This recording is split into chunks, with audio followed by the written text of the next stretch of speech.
Daniel Harper did not plan to stop in the small Vermont town. Yet the train delay forced him onto the quiet platform just as evening settled. And in that brief pause of life, everything shifted because he saw Emily Carter standing near the old iron bench. Her coat pulled close, her posture calm, but guarded.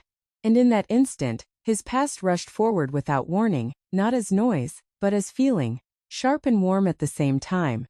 And he understood that whatever reasons once pushed them apart had lost their power the moment his eyes found her face again, older now, shaped by time, but still familiar in a way no memory could replace. He stayed still, afraid movement would break the moment, while the station lights flickered on and the air filled with the distant sound of a train horn, and Emily turned as if she sensed him, her eyes meeting his with surprise that softened into recognition, then into something harder to name, because it was not joy or sadness alone, but a mix of both, layered with caution, and they shared a quiet look that said more than words ever could, reminding Daniel of how their story never ended with anger, only silence, the kind that grows heavier with years. And as they walked toward each other without rushing, he noticed small details, the way she held her shoulders with confidence, the way she paused before speaking, showing she had learned patience from life. And when she said his name softly, it felt like a door opening inside him that he had locked long ago. And he answered with hers, steady but full of meaning. And though they spoke little, time moved fast around them, as if the world did not care about unfinished stories. But Daniel cared deeply, because standing there made him realize how much he had carried this unfinished feeling through different cities, jobs, and quiet nights. Always telling himself it was over, always believing distance would erase it. Yet here it was, alive and clear, and Emily seemed to feel it too, though she masked it behind polite calm. And as they walked toward the nearby cafe to escape the cold, Daniel felt the weight of every step, knowing each one brought him closer to a truth he could not ignore, that he had never stopped wanting more. Not in a reckless way, but in a deep, steady longing for connection that felt honest and rare. And inside the warm cafe, surrounded by soft lights and low voices, he watched Emily sit across from him, her eyes thoughtful, her hands still, and he understood that part one of their story was never about falling in love, but about realizing years later that love never truly left. It only waited for the right moment to speak again. The cafe felt warm, but the space between Daniel and Emily felt careful as they sat across from each other. The sound of cups and low voices filling the silence while snow brushed against the windows. And Daniel spoke first, not with rehearsed words, but with honesty, asking how life had treated her. And Emily answered in a steady voice, telling him about Toronto, long workdays, quiet apartments, and nights where she learned to enjoy her own company. And as she spoke, he saw strength in her that hadn't existed before, not loud or proud, but calm and earned. And when it was his turn, he talked about Chicago career success that looked good on paper but felt empty inside, and relationships that stayed shallow because his heart never fully stepped in. And as their words moved faster, the years between them shrank, not through memory, but through truth. And Daniel realized how much time had passed without either of them really finding what they were searching for. And Emily admitted she thought distance would make the past fade, that moving forward meant not looking back. But life had a strange way of bringing unfinished chapters back when least expected. And when Daniel said he hadn't expected to still care, the honesty landed between them like a quiet confession. And Emily did not reject it. But she didn't accept it either. Instead, reminding him gently that caring did not always mean returning, and that some doors were closed for a reason. And Daniel listened because he respected her growth. Yet inside he knew something had shifted, because whatever once stood in their way now felt small compared to the clarity he felt sitting there.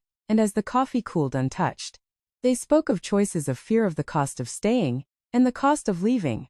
And Daniel admitted that walking away years ago had been easier than fighting for something uncertain. But easier had not meant better. And Emily confessed that silence had protected her, but it had also left questions unanswered, and the snow fell heavier outside as if the world was slowing to match the moment.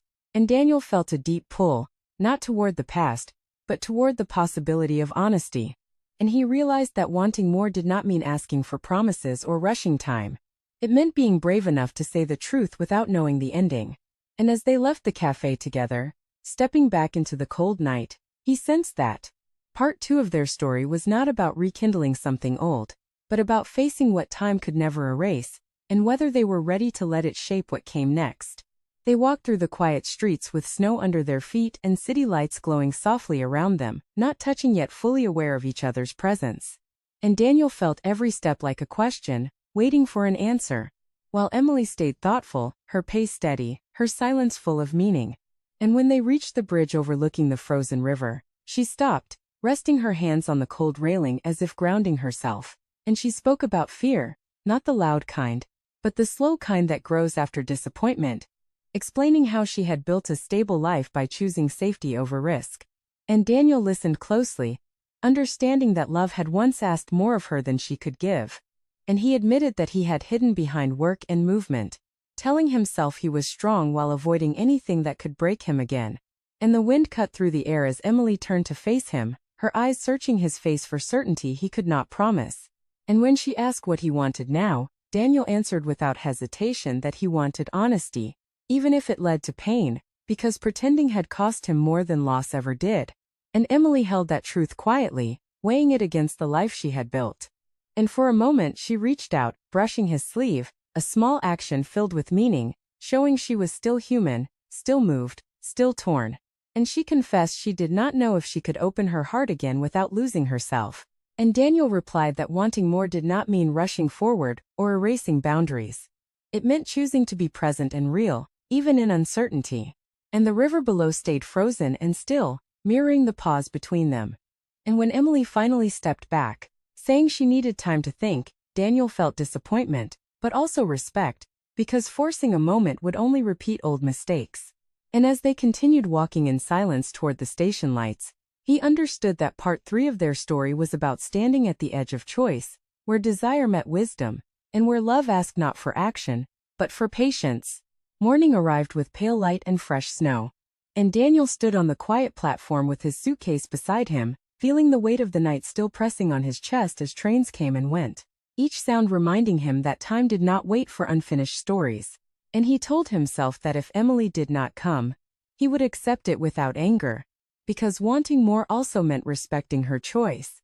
Yet hope stayed with him, steady and warm, and when he finally saw her walking toward him through the thin crowd, his breath caught, not with excitement, but with relief, and Emily stopped in front of him, her eyes clear, her voice calm, saying she had spent the night thinking, not about the past, but about who she had become. And she explained that fear had once guided her choices, but living, only for safety had left her wondering what might have been. And Daniel listened without interrupting, understanding that this moment was not about promises or grand words. And when she said she did not know what the future held, but knew she did not want to keep running from feelings that felt true, he felt something settle inside him, quiet and strong. And he told her he was willing to move slowly, honestly, without pressure, because connection mattered more than speed. And as the train doors opened behind him, neither of them rushed, standing instead in the soft morning light, choosing presence over fear. And when Emily said she was ready to try, not because the past was perfect, but because the present felt real, Daniel smiled with gratitude rather than relief, knowing this was not a perfect ending, but a thoughtful beginning. And as they stepped onto the train together, he understood that part 4 of their story was not about getting everything they wanted, but about choosing to want more in a way that honored growth, trust, and the courage to begin. And,